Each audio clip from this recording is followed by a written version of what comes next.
Antes de comenzar, les pedimos por favor apagar o silenciar sus celulares para disfrutar de nuestra siguiente actividad.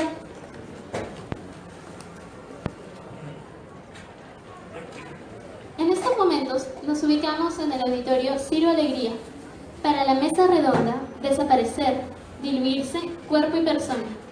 Participan los señores José Carlos Agüero, Gabriela Olivo del Alba y Felipe Aburto. Esta mesa ha sido organizada por el Fondo de Cultura Económica del Perú. Por favor, recibimos a nuestros ponentes con fuertes aplausos.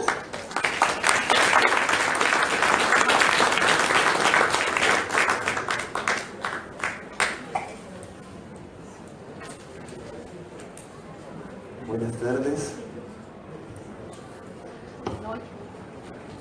Qué bien que estén aquí con nosotros.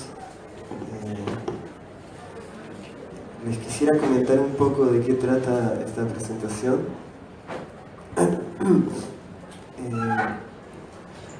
Es una suerte de conversación preliminar en torno a una obra que la editorial Fondo de Cultura Económica está preparando. Una obra de José Carlos Agüero. Es una obra que se llama, hasta el día de hoy al menos, Persona, y que nos pareció importante situar, como les digo, preliminarmente en el contexto de la feria, aprovechando la presencia del autor y de los editores, que es Gabriela Olivo de Alba, que es directora de Fondo de Cultura Económica del Perú, y yo, que soy editor de Fondo de Cultura Económica del Perú. Como les decía, nos parece interesante situarlo, hacer una primera reflexión sobre este libro, porque hay algo puntual en el libro Persona de José Carlos Agüero, y voy a intentar explicarlo muy sencillamente, y lo digo porque es un libro que resulta complejo, y es que Persona se forma a través de ciertos textos de José Carlos Agüero, pero también de un ejercicio de intervención del libro por parte del autor. De algún modo tenemos un doble autor, un autor de texto y un autor de libro, cosa sumamente inusual. ¿Qué quiero decir con intervenir el libro? Los textos que nos ha propuesto José Carlos en cierto punto exigen, o nos hemos ido dando cuenta en el proceso de la edición, exigen fagocitar fuertemente la figura del libro. Diría que intenta devorarse el libro. ¿Y eso por qué? Porque una de las problemáticas del texto de José Carlos, digo que es la problemática más tensa y que no importa si se resuelve, sino que es interesante vivirla o adherirse a la vibración de ese problema, es lo irrepresentable del dolor, lo irrepresentable que la memoria institucional, la memoria privada, sea cual sea, no puede no puede terminar de amparar, no sé si esa es la palabra, de suerte que tenemos un libro que estaría tentado por su fracaso. Es así al menos como lo ha comentado el propio autor. Pero sería un fracaso luminoso porque de ningún modo evita la existencia del libro. O podría ser eso una paradoja también.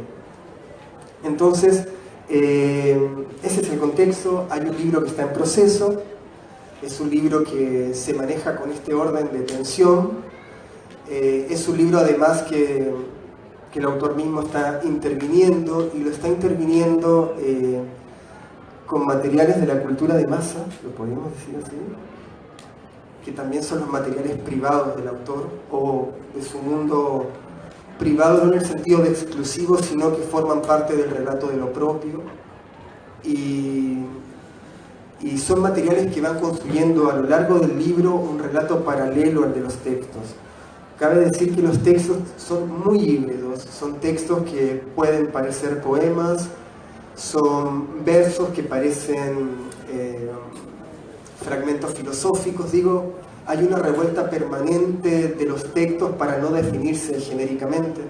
Y esa es una vocación convulsiva de la escritura de José Carlos, que a mí en lo personal me fascina, pero nos prodiga de muchas dificultades a la hora de editarlo. Y un último comentario antes de cederle la palabra a los que estamos aquí, es que hay una manera muy hermosa de pensar de José Carlos y tiene que ver con el período de sus escrituras. Digo, la escritura de José Carlos cada vez se torna más breve. Y estoy pensando no en la brevedad del verso que ustedes podrían encontrar en una de sus obras muy bellas que se llama Enemigo, ni tampoco en cierta condición fragmentaria de la exposición y la escritura ensayística que uno puede ver en Los Rendidos, quizás me estoy equivocando, y no necesariamente la brevedad de los cuentos que ayer presentó, Los Cuentos Heridos, sino que tiene que ver con una brevedad que se comprime totalmente. Es como si la idea estuviera lidiando con los más mínimos recursos para acontecer en el texto. Creo que eso es muy muy interesante, lo planteo como una impresión muy general. Seguramente algún teórico de la literatura, algún especialista que no soy yo lo podría explicar si acaso lo observa, pero creo que ese es el marco en el cual se da el libro Persona que se está editando en Fondo de Cultura.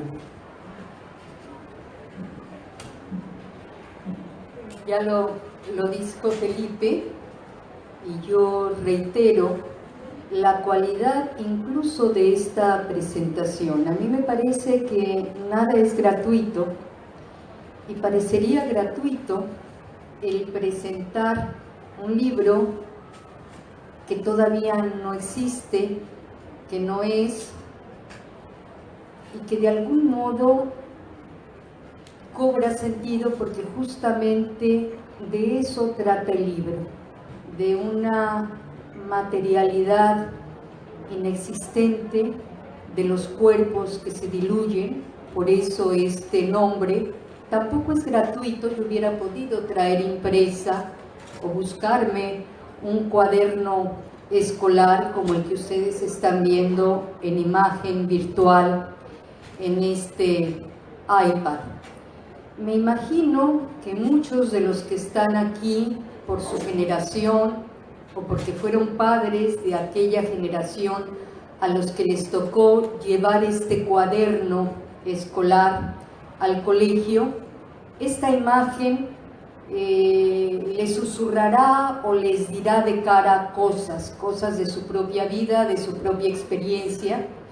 Yo cuando veía en la mañana esta imagen recordaba el libro de texto escolar, que a lo mejor al final se los muestro, con el que estudiamos nosotros en México. Era el libro de texto gratuito, era una serie de libros que llevaba uno desde el primer año de primaria hasta el sexto, y que siempre tenían la misma imagen. Era una imagen figurativa, una mujer morena, mestiza, que representaba a la patria, y de algún modo una alegoría del país, como nuestros nacionalismos siempre nos dibujan en el imaginario lo que es la patria y el país, ese espacio generoso y rico. Y bueno, conforme avanzamos y nos adentramos en la vida como individuos, en la familia y en lo social, nos damos cuenta de mucho de la ficción que cargan estas imágenes. Y pienso en las imágenes a pesar de que en la conceptualización de José Carlos Agüero siempre hay una tensión, una idea discrepante, una pretensión de renunciar a la representación, y me parece que de manera casi inevitable pues volvemos a ella, porque uno piensa en imágenes. A lo mejor también pensamos de otra manera, o nuestra memoria se activa con olores, con sabores, pero indudablemente en el imaginario, pues la imagen tiene una presencia fundamental, y creo que de eso trata esta conversación, de los procesos, de la materialidad, la corporalidad y de cómo esta corporalidad llega a diluirse, a anularse en estos gráficos que acompañan la escritura de José Carlos en este libro. Están, como ya dijo Felipe, imágenes gráficas reconocidas por todos, pero también otras que tienen que ver con su ámbito más íntimo, más personal, más testimonial, más afectivamente cercano y al mismo tiempo contradictorio. Me parece que en él se da permanentemente un ejercicio de pertenencia y de ajenidad. Y cuando hablaba Felipe también del género, de lo difícil que es ubicar la escritura de José Carlos, me refiero a las palabras y a su composición en un género literario, cuando se incorporan imágenes y cuando se incorpora incluso una voz narrativa genéricamente distinta a la del autor testimoniante varón y escribe algo en femenino, esta extrañeza se agudiza todavía más. Y yo quisiera, José Carlos, arrancar tu intervención hablando justamente de lo que representa el extrañamiento para ti. Buenas noches, gracias por acompañarnos en esta conversación. Quiero empezar por reconocer la paciencia de Gabriela y de Felipe, que la están teniendo en grandes cantidades, pero también con mucha creatividad, porque acompañan este proyecto de escritura que está demorando no por complejo, sino porque está difícil de resolver. Realmente no es que sea tan complejo en realidad. Más bien yo estaba pensando, las escuchaba a los dos. Sí, te voy a responder. Pero estaba pensando que yo en el fondo quiero decir cosas bien simples.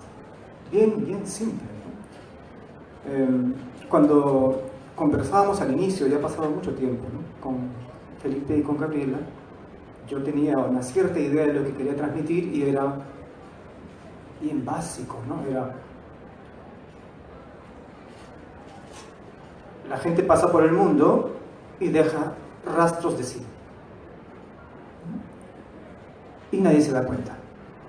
O sea, nos desaparecemos, nos diluimos, la naturaleza nos absorbe. Y esa es nuestra esencia. En eso consistimos. Jugamos a que no, jugamos a que lo que importa es nuestras interacciones diarias, las cosas que escribimos, nuestras relaciones. Y la verdad es que si lo mira uno pesimistamente, como comentaba ayer Alexandra Gibet en la presentación del libro de cuentos, pero no es pesimistamente, sino algo así como crudamente, como adulto, digamos, vas a encontrar que, o creo yo que se puede encontrar, que prácticamente cada espacio que uno habita en este país o en cualquier otro presupone una muerte.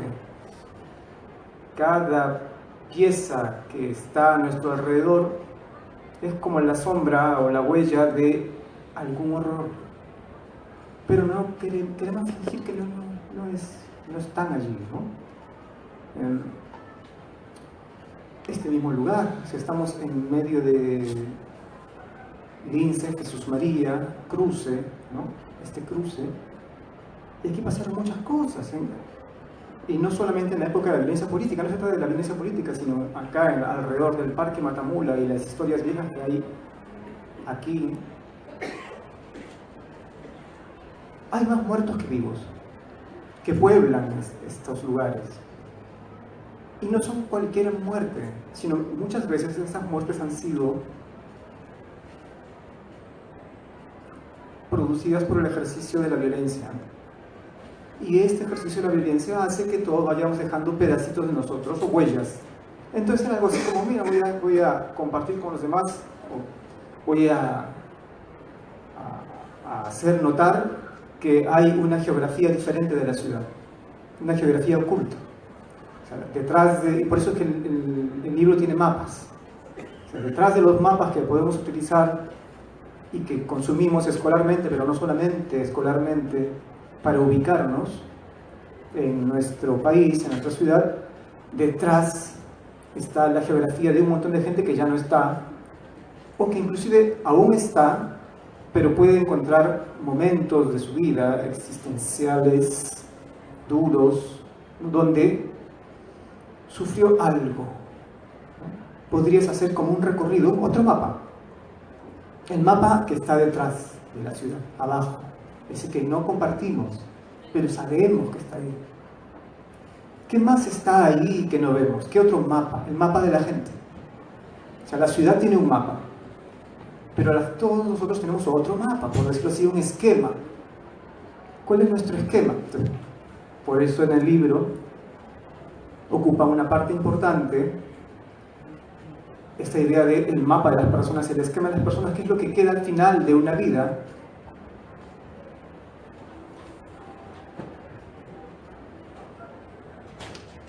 Todos nos sacamos fotos. ¿No? Nos sacamos fotos, las mejores posibles, sonreímos mucho. ¿No? Ahora mismo, por ejemplo, Jackie está sacando una foto, ¿no? Y yo estoy sonriendo, está bien, ¿no? Es parte de la cotidianidad. Es un juego como lo perenne, digamos. Nosotros existimos, esta es nuestra prueba de que existimos, vamos a probar que estamos acá. Pero es otra trampa. Si lo miramos otra vez, pesimistamente, entre comillas, pero como adultos, todos podemos comprender fácilmente que uno de los mecanismos ahora habituales, masivamente utilizados por la antropología forense para identificar a las personas que desaparecieron en el mundo entero, ya no es el Perú, sino en todos lados, es ir a por los dientes, buscarle los dientes a la gente, para poder quizá tener esa huella de la persona que fue. Entonces, en el fondo, cuando ustedes sonríen, o yo sonrío, o todos estamos sonriendo en nuestras fotos, de alguna manera estamos sonriendo para el futuro. O nuestros hijos estarán sonriendo para el futuro. Para que alguna vez alguien los encuentre. Entonces, este mecanismo cotidiano, ordinario, ahora al extremo, ¿no?, de la futilidad, puede estar cumpliendo un rol bastante racional y funcional, moderno, que devuelve cierto orden al mundo de aquí a unos 20 años o 30 años, a la guerra que nos toque a nuestros hijos o a nuestros nietos, para poder recomponer las piezas de todos los que están acá, o de vuestros hijos, o las mías. Pero no es que yo diga algo provocador, es que es una práctica, es lo que sucede en todos lados. Sucedió en Chile, ¿no? Sucedió en México, y a unos niveles que tal vez llegamos a conversar después, donde ya ni los dientes sirven en México, ¿no?, para encontrar a nadie. Sucede en el Perú, sucede en Argentina, sucede en África, sucede en cualquier lugar. Los huesos finalmente alguna vez cumplieron el rol de sostener nuestros cuerpos. En el futuro servirá algún arqueólogo o algún antropólogo forense que quiera hacer historia con nosotros o quiera intentar identificarnos. Para eso en el fondo nos tomamos fotos. Para eso sonreímos. Para que alguien en algún momento pueda cotejar nuestra sonrisa con la sonrisa de unos restos que encuentre y quizá nos pueda devolver identidad.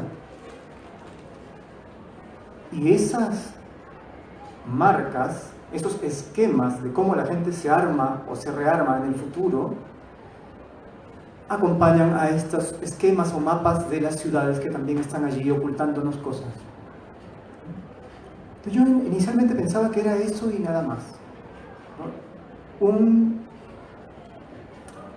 libro que intentaba comunicar esto, ¿no? comunicar esta sensación de fragmentación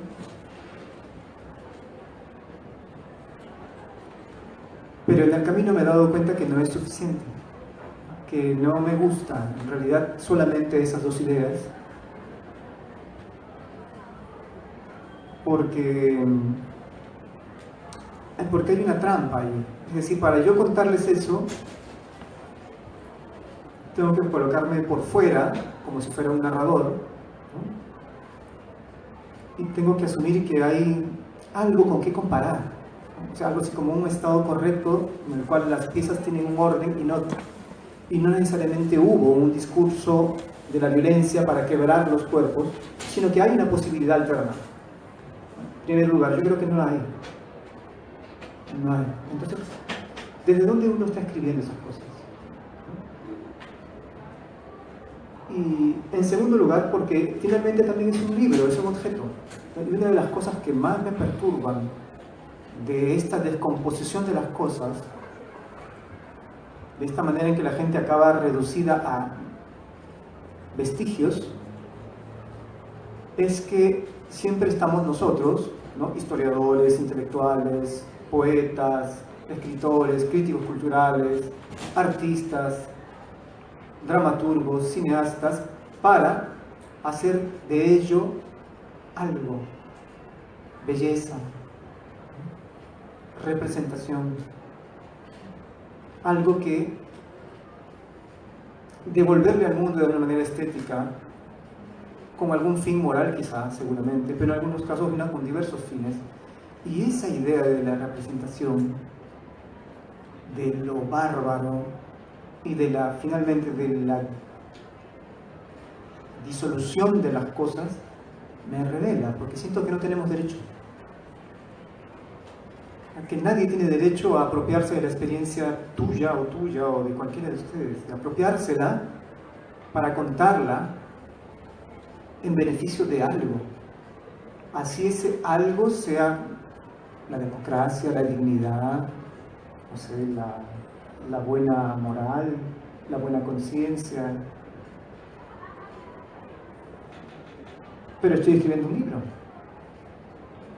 ¿no? Y no sé cómo se puede escribir ese libro, realmente no lo sé, ¿no? Sin caer en la que no es retórica, no es solo una retórica. Creo que, como decía Felipe,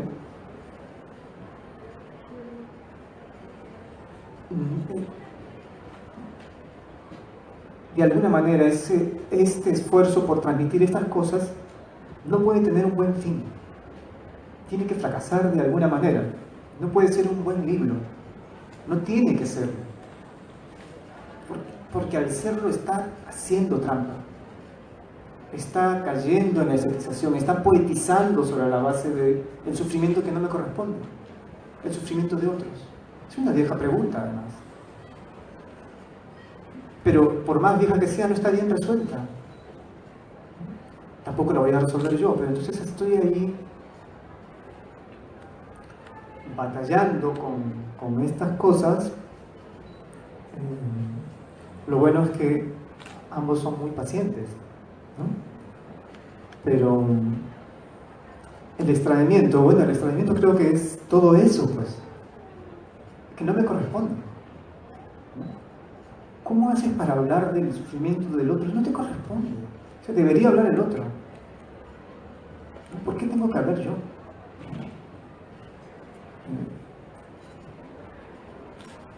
Es eso.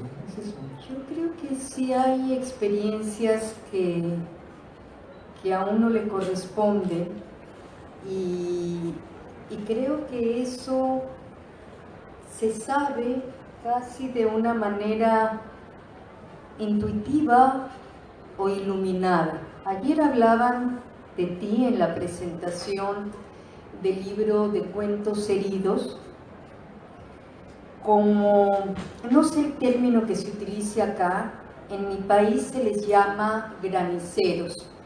Graniceros son aquellas personas generalmente que habitan en las faldas del Popocatépetl, un volcán, que está en el Valle de México, y por la misma ubicación de esta zona suele haber fuertes lluvias y lluvias eléctricas también, o sea, no solamente hay agua, sino que también hay rayos y descargas de energía. Y no es infrecuente el que estos caigan o en un árbol, o en algún animal, o en alguna persona. Generalmente provocan la muerte. Aquellos que no mueren quedan para las comunidades como figuras de algún modo, no quiero decir elegidas, pero bueno, sí lo son, quedan marcados por esa experiencia que de algún modo despierta otro tipo de conciencia. Y creo que sin necesidad de llegar a una situación de una confrontación o de una coincidencia con un evento natural como este que describo, porque así te dijeron ayer, que tú eras, no sé cómo se dice acá en la zona del Cusco, estas figuras, pero era un poco esto que yo estoy diciendo. Y bueno, yo ya en alguna otra mesa utilicé una vivencia de mi hijo mayor cuando murió su abuela paterna, con quien había tenido poco contacto, y el resto de los nietos, sus primos, le pedían que se acercaran a abrir el féretro, a ver el cuerpo y a despedirse de la abuela. A mi hijo, que todavía era púber, le dio mucho pudor, así lo relata él después, porque sentía que a pesar de ser su abuela, esa muerta no le pertenecía, porque no era alguien con quien hubiera convivido o tener una relación de afecto fuerte. Sin embargo, unos 2 o 3 años después, tal vez menos, a él, que desde niño le tuvo gran temor a los perros, al llegar del colegio, en una esquina atropellaron a un perro, y él, venciendo cualquier temor, o a lo mejor ni siquiera pensó en el temor, se acercó al perro sabiendo que no había forma de auxiliarlo, simplemente para acompañarlo, para estar con él en ese momento. Y él descubrió con un perro, o sea, con una especie a quien temía, que esa muerte sí le pertenecía. Y creo, José Carlos, que es natural tu escepticismo ante los registros o las expresiones estéticas o artísticas, como aquella otra exposición que yo también he mencionado en otros momentos, la exposición, Felipe, que vimos juntos en el espacio este de Miraflores. Ahora no recuerdo exactamente el nombre. Bueno, era una exposición con piedras y con restos traídos del frontón. Entiendo tu escepticismo, pero me parece que en tu obra, además no es la primera obra que escribes, ignoro si en la escritura y en la publicación de Los Rendidos o de Enemigo o de los libros de poesía que escribiste y publicaste anteriormente, tuviste este mismo tipo de cuestionamientos y de escepticismo, pero desde mi punto de vista creo que tienes pleno derecho para abordar esta temática con los elementos con los que lo estás haciendo, y me parece doblemente valioso este esfuerzo de despojar de del elemento estético, esteticista, ornamental, estos testimonios sobre los que trabajas, porque además, si bien es cierto que son testimonios que parten de una experiencia individual, tienes la claridad de que son experiencias que rebasan el ámbito personal individual y que hay un gesto político en tu quehacer escritural y bueno, en este caso con los distintos formas escriturales que estás empleando.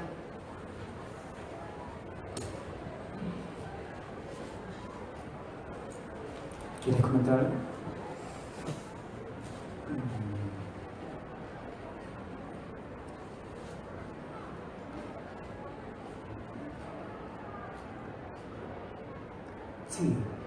Sí.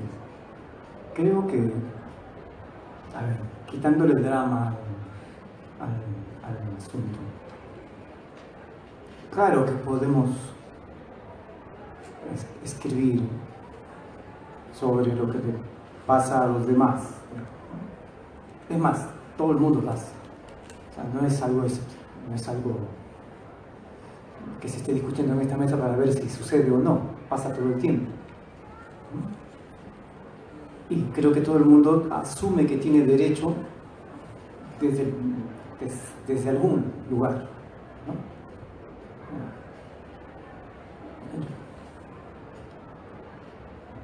Creo que sí hay como un asunto no resuelto, es justamente preguntarse que aunque sea algo que asumimos como que tiene una justificación, que siempre hay una justificación para apropiarnos o representar el dolor de los demás, ¿no? Y convertirlo en cultura, me pregunto finalmente ¿para qué sirve? En primer lugar. O sea, ya, una pregunta un poco así elemental, pero de verdad, o sea, ¿para qué sirve? ¿Para qué sirve? Muchas veces los resultados de ese tipo de apropiación le sirven al que se apropió de la experiencia, para constituirse a sí mismo como un buen intermediador entre los que sufren y los que leen, los que sufren y los que consumen. Entonces, construyes tu propia figura, ¿no? Intelectual, artística o cualquier intermediación válida y prestigiosa, y creo que de alguna manera está bien, porque traductores del sufrimiento, algo así como que son necesarios en esta nuestra realidad, ¿no? Entonces tenemos traductores del sufrimiento.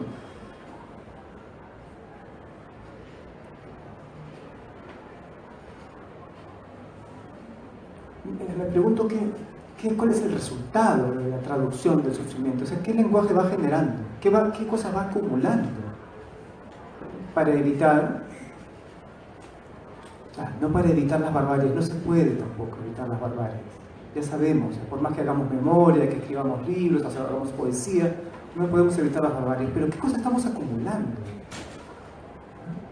Simbólicamente, aunque sea. Para que no todo sea documentos de barbarie, como decía. Para que no todo sea documentos de barbarie. Para que aparte de cuerpos de barbarie, no todo además sea registro de barbarie.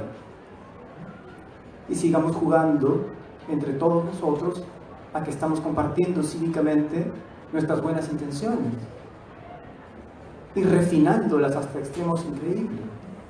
Entonces eso es lo que a mí me incomoda, y soy sincero, me incomoda de lo que yo mismo estoy haciendo, porque siento que evidentemente hay maneras de justificarlo, pero que siempre son insuficientes, y quizá está bien que sea así.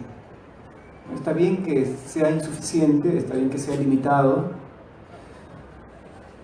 Estaba pensando que quizá lo mejor que podríamos hacer frente a tanta violencia, tanta impunidad, sea guardar silencio. que en el fondo lo único digno que nos toca hacer es guardar silencio, porque no tenemos derecho a hacer revivir a los muertos, si es que no le vas a dar algo a ese muerto que sea algo como más digno. No tenemos por qué andar restañando esas heridas, y es que esas heridas luego no van a florecer de otra forma. No tenemos por qué estar hurgando en la memoria, si esa memoria no se va a volver en algo así como relaciones del presente o cultura política nueva.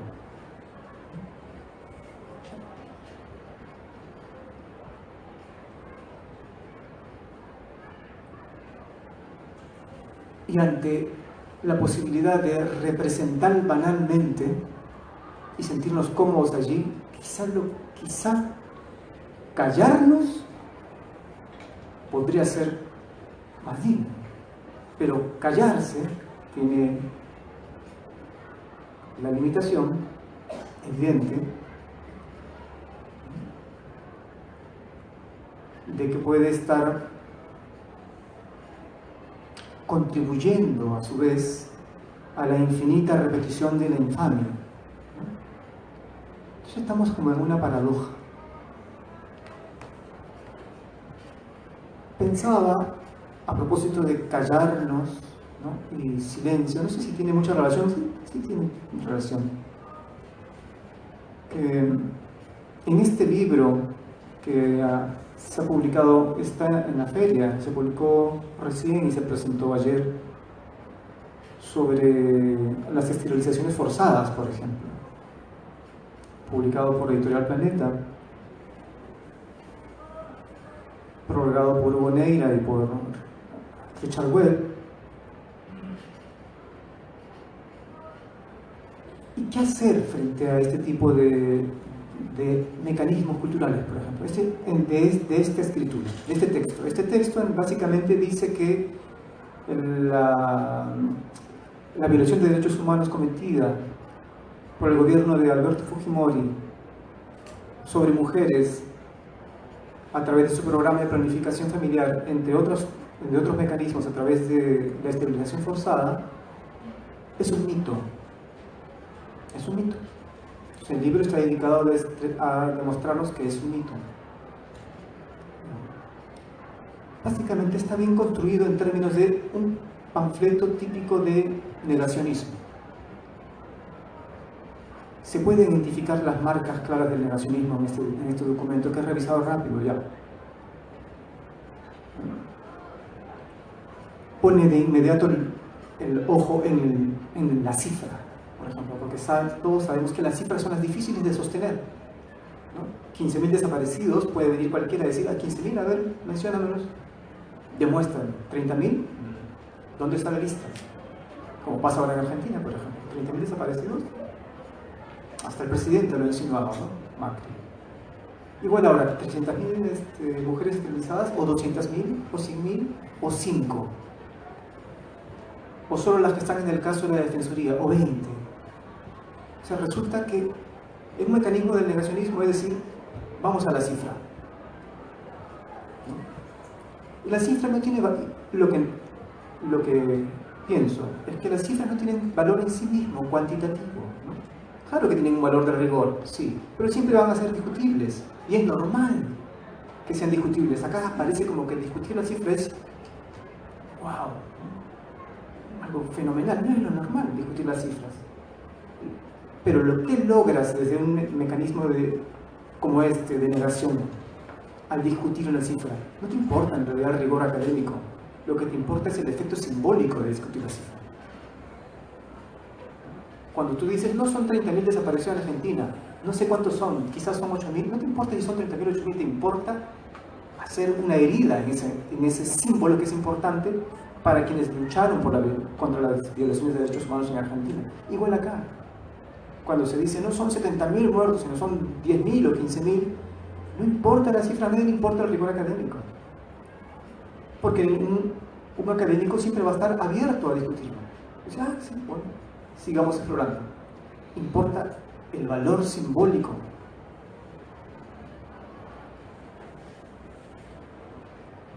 ¿Por qué menciono esto? Porque una tentación fuerte ante instrumentos negacionistas como este es no decir nada. Como como yo estaba proponiendo hace un momento. Guardar silencio, callar. Tiene sentido, ojo, no es una arbitrariedad, ha sido discutido décadas. ¿Qué hacer ante los negacionistas del Holocausto? No darles un lugar de iguales en la academia. Básicamente, desmontar sus instrumentos y no permitir que logren lo que quieren, que es generar como dos partes en conflicto: los seriamente a favor del Holocausto y los seriamente en contra del Holocausto. Entonces los historiadores siempre han dicho, no hay con quién discutir. El negacionista no quiere discutir, quiere escindir a la comunidad, borrando con una acción de inexistencia algo que sabemos que existía, como el Holocausto, a partir de detalles, de pruebas, de aparente erudición. Entonces ante eso es fuerte la tentación a no hacer nada, ¿no? Dejar este documento que siga su curso y nosotros callarnos. Entonces yo traigo a colación este ejemplo para otra vez envolverme en mi propio círculo, porque siento que no es lo que corresponde ahora. Tal vez no me corresponde a mí, además, dicho sea de paso. Le corresponderá a las mujeres organizadas salir a decir algo respecto de este libro. Está bien. Pero sí creo que hay que responder, no para discutir lo que supuestamente este libro está planteando, como que fuera un tema legítimo y válido discutir si hubo o no esterilizaciones forzadas. Están demostradas hasta el hartazgo. Hay personas que se cansaron ya de contar su sufrimiento. Es demasiado que encima venga alguien a dudar de si esto es un fenómeno digno de ser investigado. No se trata de esa discusión, se trata de otra. Se trata de hacer evidentes los mecanismos de construcción de ese discurso. O sea, ¿en qué consiste este libro? ¿Cómo está articulado? ¿Cuál es la metodología utilizada? ¿Cómo armas un instrumento de negación? Ahí sí tenemos que decir algo.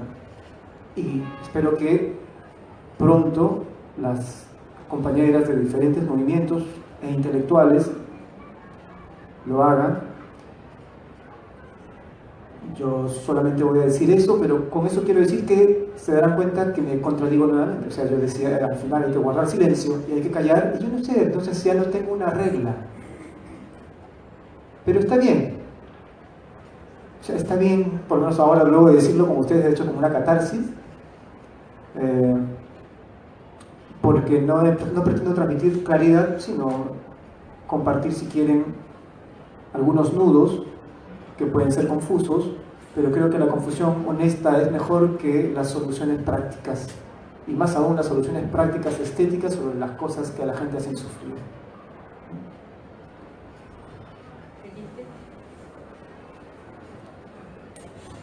Bueno, ya ven cómo es el proceso con José Carlos, es intenso. Bueno, editorialmente estamos muy felices de participar en la producción de este libro.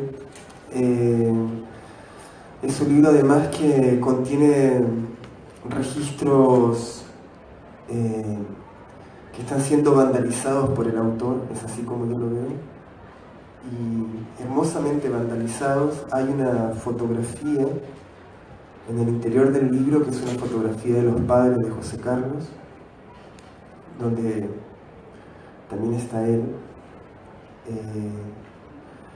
José Carlos también ha preparado unos mapas interesantísimos, violentísimos, del recorrido de sus padres por la ciudad de Lima, digámoslo así, una psicogeografía,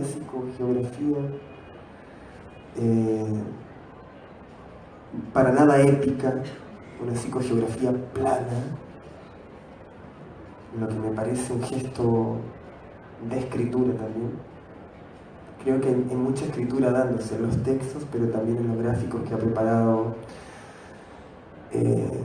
José Carlos. Hay una pregunta hermosa en el libro, Y ahí me sumo a lo que dice de que es preferible mantenerse cerca de una confusión honesta más que una solución práctica. Y lo comentaba José Carlos al comienzo del proceso de edición, y nos comentaba de una fotografía frente a propósito de la cual él tenía que escribir, o tenía que darse ese derecho a escribir, y que se puede hacer extensible hasta el problema de la representación, que aquí ya se ha comentado bastante.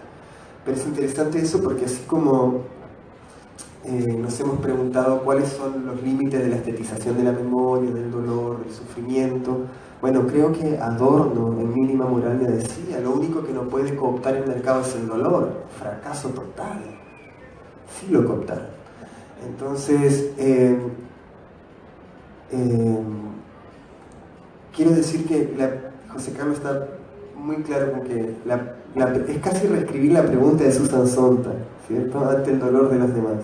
Bueno, pero lo interesante es que es lo que creemos que José Carlos plantea en el libro, es que ese otro sufriente, ese otro del dolor, que lo podemos contextualizar, historizar, institucionalizar, bueno, lo podemos normalizar de cualquier modo y con el beneficio de otorgarle un lugar en la narrativa, devolverle una narrativa al muerto.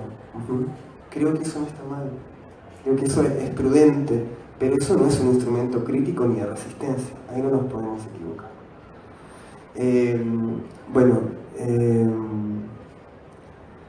Este libro se repliega a una dimensión de la persona que es muy interesante. Son sujetos antes de las épicas, son sujetos antes de la ideología, sujetos antes de la representación, en ese sentido, sujetos anteriores al rol.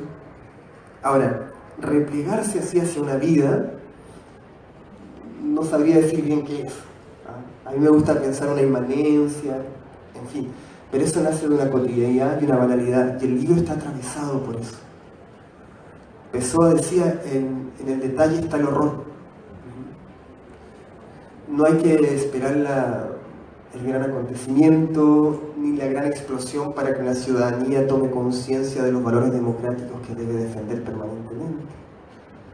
En lo más inmediato está el horror ejecutándose.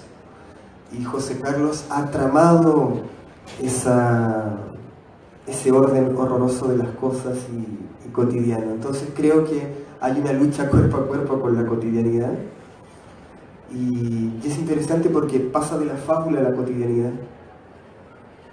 y luego de la cotidianidad puede ser que venga esa idea de disolución en la naturaleza, que además es interesante, panteísta, digo, hacia el final ya se pueden pensar muchas cosas, pero me quedo aquí. Creo que va a ser un libro muy muy importante, va a ser un libro que va a operar como libro, van a tener que... Aquí sí se va a dar esa decisión de leer o no el libro. No es como cuando uno va en la página 10 y dice, no, ya me agoté, no me parece, acá no. De entrada el libro te fisura el ojo, es así, es un hecho. Todo el manierismo bartesiano aquí toma cuerpo, crudeza, y eso a mí me parece brillante de lo que está haciendo José Carlos, y bueno, eso. Esperamos que el libro llegue a ser, que no se diluya, y esperamos también contar con su presencia. Muy probablemente esto se presente en los espacios de la librería del Fondo o en otros, si es que el autor así lo determina, y que podamos recapitular ya cada quien con el libro en la mano sobre lo que ha representado este proceso y esta materialización de este objeto, que para nosotros como editorial representa realmente un reto y un hallazgo. Muchas gracias a todos. Sabemos que ya están desesperados porque nos fuimos sobre el tiempo, aunque también se comieron de la sesión anterior unos minutos nuestros, así que no nos sentimos tan culpables. Gracias a todos. Muchísimas gracias a todos los asistentes y al Fondo de Cultura Económica por esta mesa. Esta ha sido la última ponencia del día de hoy en la Sala Ciro.